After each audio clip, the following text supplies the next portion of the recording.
Hello, welcome back to the Strum podcast. So this is episode 2. Last week, or last podcast even, we just kind of went through an introduction and stuff like that about myself and the videos that I've been doing. And yesterday I did put up a new video, which was for the chords. What was it? It was A minor and C. So if you didn't know those and you did watch the video and learned it, just keep on practicing them. Just keep on practicing them. Just keep on practicing them. A bit of a lisp.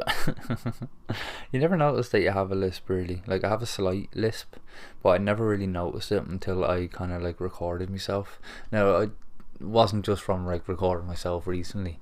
I recorded myself before. But yeah, you only start to notice it then people point it out to you, then you're like, oh damn, I have a bit of a lisp.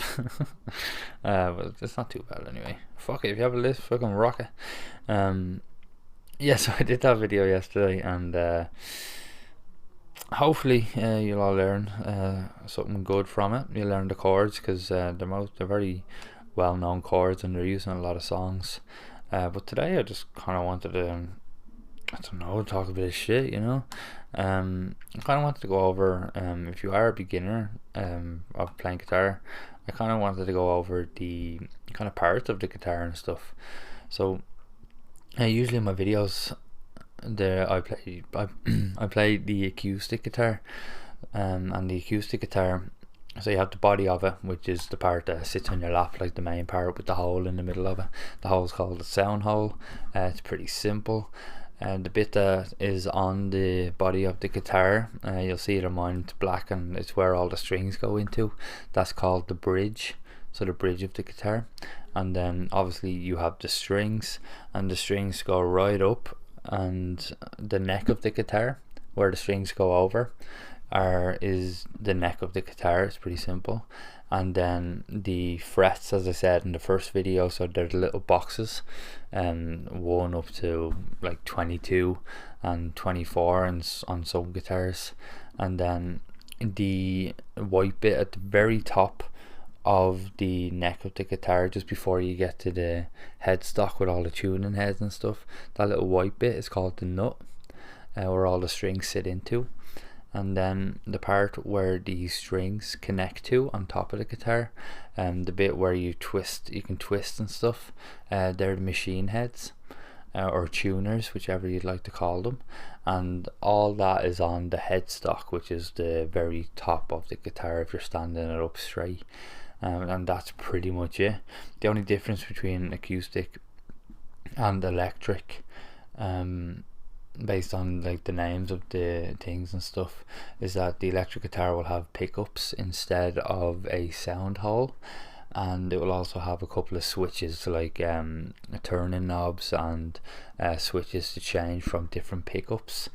I know you probably, if you playing acoustic guitar is always better to start off with, because you kind of get used to pressing down with your fingers and stuff, and most songs can be played an acoustic version, obviously on the acoustic guitar. But the electric guitar, I have to admit, that everybody probably agrees, is the coolest out of all of them. If you get an electric guitar, you get a lead and you get an amplifier, and you can put on a bit of distortion. Like, distortion is that kind of fuzzy sound that you hear in most like rock music and stuff. It's deadly. It's really good. And you can change the volume, you can change the tone of the amp, you can flick from different pickups, and you can get more you can get effects pedals and stuff for the electric guitar. So what I have, I'll actually go into some of the effects pedals that you can get.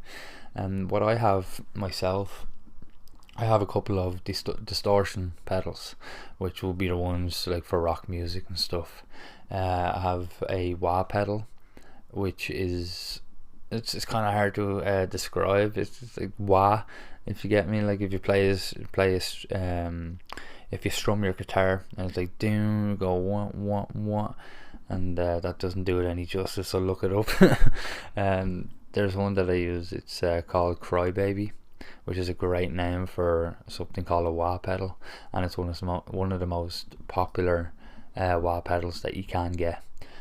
I also have a loop pedal. So if you ever watch Ed Sheeran live, you'll notice that he plays like he could hit the strings a bit, and then you hit the loop pedal, and that sound that he just made will keep on going, and then you could play like a G chord over, like din din din din din din, and then hit that. So then the first sound and the second sound are playing together, and then you have kind of like the background of a song, and then you can start like soloing over it and stuff. Loop pedals are deadly. If you ever get a chance to get a loop pedal, they'd be a great way to practice solos and stuff when you do get into the more advanced video lessons, or when you do get a little bit better. Or actually, you know what, just buy one. You'll get used to it as you go along, you know. They're really good. They're kind of a bit like tricky to get used to depending on what one you buy. The one that I have is the Boss RC1, I think it is. It could be a different one. I'll put it down in the description if I'm wrong. I probably am, to be honest with you. I don't have it in my hand at the moment. But they're really good. They're really good. You should give them a try. What are the pedals are there? There's like tremolo and flanger pedals and stuff like that. There's reverb pedals that kind of make you sound like you're like in a cave and stuff. There's delay pedals, which you would hear in Welcome to the Jungle by Guns N' Roses. Slash uses a delay pedal for the opening guitar part of that song. And what I really want to get into now is different things that will be helpful when you have a guitar. So some of the things that will be helpful. So first of all, a guitar strap, which is you've probably seen it loads of times, or you probably have one already. I think a lot of guitars might come with them, or if not, you can probably buy one cheap anyways. It's just a strap that goes around your shoulders when you're playing guitar, so you can kind of stand up and play. And it also helps if you're sitting down and the guitar keeps sliding off your lap or whatever. It's just very handy to have. And then of course some picks or plectrums. There's two different names for them, but same thing, which is just a little triangle things that you hold and hit the strings with your right hand if you're right-handed. And then of course you'll put your fingers on the strings with your left hand to do the chord shapes. What else is there? So you have the strap, you have the pick. A lot of songs do use a thing called a capo, which is something that, so as I said before, there's the first fret, there's a nut, and then all your frets go down. So you can take a capo and you can put the capo on any fret that you like, and then say if you put the capo on the third fret, that third fret automatically becomes the very first fret. So then everything that you play kind of sounds a little bit higher pitched, and a lot of songs have the capo on different frets to kind of suit the singer's voice, but also to get a different sound out of the guitar. See, there's a lot of different sounds you can get out of even an acoustic guitar by using the capo, by using all the different chord shapes and the different types of chords that you have. So it's just another thing to keep in mind that you might want to buy. So guitar strap, you got a pick, you get a capo. I think that's like they're pretty much just the essentials. The capo's not even an essential. I'd say the strap maybe, yeah, and a pick definitely. But you can play without all of these, you know. Maybe pick up an extra set of strings as well, because you're bound to break a string. And I would say to maybe, I don't know, I think everybody has different opinions on how often to change your strings. I usually change mine. And to be honest, I usually change mine when one of them breaks, and it's never too long before they break. But let's say maybe it depends on how heavy you're playing. Like it does take a good while for them to get rusted. But if you don't break any strings, I'd say give it about a month or so and change the strings. But you can always get more out of it, you know. It's completely up to yourself. You'll find all these as you go along on your guitar playing journey. You'll find what works best for you and when you want to change them and stuff. But that's pretty much it for all the kind of essential things that you would need. There was another point that I wanted to get into, and it's just gone completely blank from my brain, and now I can't think of it, so I'm just kind of rambling on here. So while I think of it, and have I got it? No, I don't have it. What I will do is I will just take another drag of my drag 2 vape and hopefully not cough too much.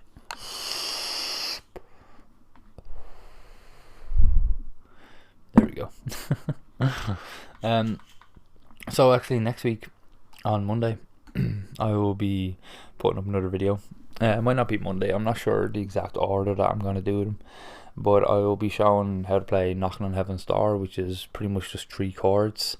And then also next week I'll be showing how to play Seven Nations Army by the White Stripes. Look up the song if you don't know the name. You most likely have heard the guitar part, because it is a very famous guitar riff, and it's very good. It's quite fun to play, and it'd be good to get your first 2 songs down. Hopefully you have been following along with the chords, because so far we have done 6 chords altogether, which are probably the most common chords that you can play. I almost had it there, what I was going to talk about.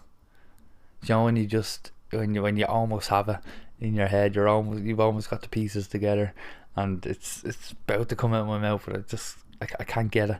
I can't. I'll get it. I'll get it before this podcast is over. I know I'm spending too much time trying to think about it. I'm so close. That sounded very fucking erotic. Let me see. Oh, different types of chords. That's what I wanted to get at. That's it. I'm so glad I got that. So what we've done the last 6 chords, the last 3 videos, tutorial videos, we have done regular chords. So they're the basic chords. Now, say for instance we have a G chord, which is the 4 fingers. You know the shape there. You can just watch the last video. The last video was actually G chord will be tomorrow. The G chord will be tomorrow. But say you're doing the G chord, and you can do a different chord which is called a power chord, which then is just 2 fingers, like 1 finger on the 3rd fret on the very top string, and then 1 finger on the 5th fret on the 2nd string down, and that's also a G chord, but it's a G power chord. And then you've also got bar chords, which is where you bar. Now bar chords are a bit more advanced, especially if you're just starting, because they are a bit harder. It's hard, like you got to get used to doing the normal chord shapes and pushing your fingers down and getting used to that, because bar chords, you take your index finger, so the finger that you point at people with, and you put it all on the fret, and you cover the whole fret like you would with a capo, but it's your finger, and then you make the shape of like an E chord, or an E minor chord. That's 3 different chords, and there's more like technical ones that you could learn as well, and I'll go through all this eventually. But for now we just stick with the normal chords. But definitely, if you are interested in playing like heavy metal and stuff like that, power chords are used a lot in heavy metal, and they're actually quite easy as well. But they don't see, with power chords, they kind of need to be played on an electric guitar with distortion on them, because they can ring out and they sound more full, because they don't sound as full as the regular chords that I'm teaching at the moment. Just because you're only hitting 2 strings and your fingers are only on 2 strings, It doesn't sound as full at all than just playing all the strings and strumming them and stuff like that. But as I said, I will get into all that sort of stuff. But to be honest, I think that's that for now. I'll be putting up another 2 podcasts. Like, they're only short because it is only myself at the moment. Eventually I'll get people on, and they will be the longer podcast then for you to listen to. But for now, I'm gonna have to leave it at that. If you did take anything away from this podcast, put a comment down below, and make sure to get in touch with me if there's anything you want me to talk about, any questions that you have. Just let me know. I'll be quick to respond and stuff, you know. But that's it for now. I will see you on Monday with a new video, and enjoy your weekend.